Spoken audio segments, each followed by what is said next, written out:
Welcome to Massive Beers. My name is Matt. We do the beer stuff here. A little bit of collab, hopeful goodness, in the form of Warwick Farm Brewing and Lost Time Brewing. This is their Uppercut Citra and Idaho 7 Hazy IPA brewed with a 1-2 punch, a fearless collab. 6.5% alcohol by volume. And that be it. Yeah. Uppercut. Why is it called Uppercut? I didn't know. I went to Warwick Farm Brewing, went on a little brewery trip with some friends. I saw this, and I was like, I want to give that a whirl.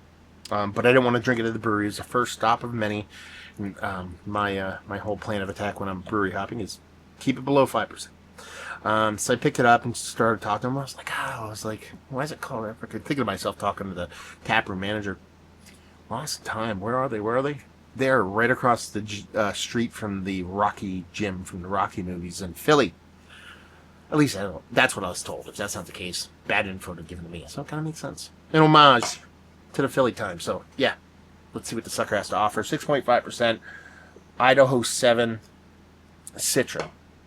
So Citra, juice, give me the juice. Idaho 7, maybe a little spiciness. I don't know. We'll see how the sucker looks. But you're talking about 6.5% hazy IPA, looking the part. Has that nice, rich, kind of hazy core to it. Doesn't look like super turbid stuff. At the same time, I doubt this beer is going to come off thin. Pinky finger just basically barely off white head. Tight, compact bubbles, a little bit of soapy edges, and has that golden glow. One from Well Done Hazy IPA. Give it a whirl. Give it a nose. Yeah, there's something ranky-dank going on in this sucker. There's a scalliony green thing. If I huff, sometimes it sounds like farts that's coming from my fingers. Man, that smells like old school ranky-dank. Now, to be fair, I don't think it was put into my brain, but when I went there and I met up with a viewer of the channel, Mikey, he was like, yeah, this is the ranky-dank. He actually had it while we were there. He lives like 2 minutes away from the brewery. He is spot on with that. It has a scalliony, garlicky, old school, what I would say is Motueka or almost like New Zealand kind of hoppiness when it first kind of came out. Now, I'm assuming that's all Idaho 7 here that's bringing that to the table. When I said spicy with Idaho 7, that's kind of what I was thinking. Maybe a little mean muggin, a little bit of ranky dank, and that's definitely what you come to here. So a little bit of beastery weed. Man, and there's other things to it. You're definitely getting those citra vibes. Bring all those tropical fruits, citrus, those kind of things. It just is the leader in the clubhouse, or I should say, at least aromatically, the calling card on this sucker is that ranky-dank mean mugginess. And I just don't get that a lot nowadays. It seems to be come back a little bit. I don't know if it has to do with the climate and how hops are cultivated and when they're picked, the whole nine. A lot of factors go into it. But this kind of gives me old school, in a good way. I hate mentioning other breweries, but like old school single cut vibes of that ranky-dank. They did the onion. They did the scallion. They did the garlic. I need to dive in this sucker. Cheers.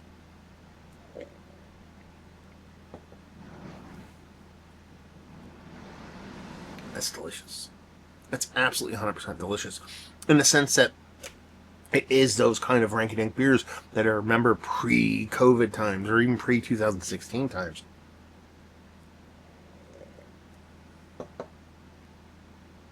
Yeah. Man, beautiful mouthfeel. Again, not going to be confused with ultra thick, super turbidity, but you're not going to call this beer thin. The sweetness level on this is absolutely spot on perfect. 6.5%. I want a light touch of residual sweetness. Make it that hazy IPA that we all know and love, and I think they hit that kind of spot on. The hop side of things you do have is beautiful. Citrus, tropical fruit, even stone fruity kind of notes in here. And they're there. You drink it, you know you're getting those fruit kind of flavors. But they're tempered so much. And tempered's not a good way. They're overshadowed. Probably that's the best way to put it. By that granky-dankiness. Now, they're probably more like 50-50 players on this beer, but since you don't get that ranky-dankiness, you don't get that garlic scallion kind of awesomeness that I love and rarely get nowadays. It just, getting it makes you kind of clue into that portion of the hop so much more. that ends up feeling like it's a much big player in the beer, because there's a lot of balance going on here too. Even though that Ranky Dank is big, I think it is, again, like I said, very close on par with the way the fruits kind of come off, with a perception of fruits and hops. Some people get really bent out of shape when they phrase it in certain ways. Anyway, excuse me, that you get that combination of that fruitiness, that Ranky Dankiness, a nice bittering component, nothing too aggressive. I don't feel like there's a big carbonic thing on here. Everything feels like organically coming from hops, not kind of beefed up with that kind of carbonic acid / seltzeriness. And when you finish the beer, it just kind of has this residual kind of sweet fruit Ranky Dank kind of combination that lingers on your tongue, makes you know you're drinking something that is a little bit bigger than what you typically get at a lower ABV, and just in the combination with that sweetness. And just the way the beer plays in general, you're absolutely hitting this weight class with the way the beer kind of impacts you. And that's a big thing for me. If you watch the channel, I know I'll get these 7% IPAs that drink like 5%. I want my 5s that drinks like 6s. This is a 6.5 drinking like a 7.5. That, to me, is fun. Absolutely fun. And honestly, one of the cooler hazies I've had as of late. The fact that it's collab is even funner. Not having anything from Lost Time Brewing. Sure, it's a collab. It's done at Warwick Farm, so they're the bulk of the heavy lifting when it comes to this beer. But I don't think I've had a lot of these super Ranky Dank beers from Warwick. I'm sure I have, but I couldn't pick one out off the top of my mind. Assuming that's a Lost in Time thing. Yeah? Who knows? All I know is, as far as that 6.5% range, this is up there as far as Mount Rushmore status for me. I mean, that is a very competitive category. If we're going to sit here and we're going to just go right to Mount Rushmore status, just on the top of my head, there's a lot of 6.5% from Other Half. There's a lot of 6.5% by Hop Butcher, and I've had a lot. This is absolutely 100% on par with those breweries. And some of the other breweries that, probably fall in that category. You're talking about Hidden River. You're talking about some of the better haze-based breweries out there, Twin Elephant. The ones that really do that stuff, what I think do it proper. This is no slash, and probably worthy of Mount Rushmore status. Knee-jerk reaction, I want to put this like the 6th face on Mount Rushmore, which there's only 4, so it keeps it out of looking at it, but it's absolutely worthy.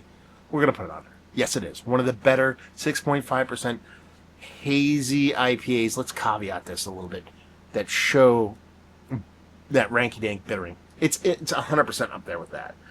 It's worthy of being on just 6.5% haze Mount Rushmore status, or in that ABV area. Super, I don't want to say surprised, but super happy to get those flavor profiles that I really don't get in today's beer. Yeah, I'm here for it. I have 3 more cans of this. Oh, no. I think I only have 2. I might have shared one of these already. God damn it. I need more of this in my life. Anyway. So it is. Anyway. Yeah. Absolutely worthy being up there. Value availability. I was from a brewery only, I believe. Did it even do barcodes? Yeah. Yeah, Warwick doesn't even do barcodes, so I don't even think these things leave the facility. I'm sure some places get it from time to time, but brewery only. And price, I want to say I paid probably $17-18 for this. I forget. I bought a bunch at one time.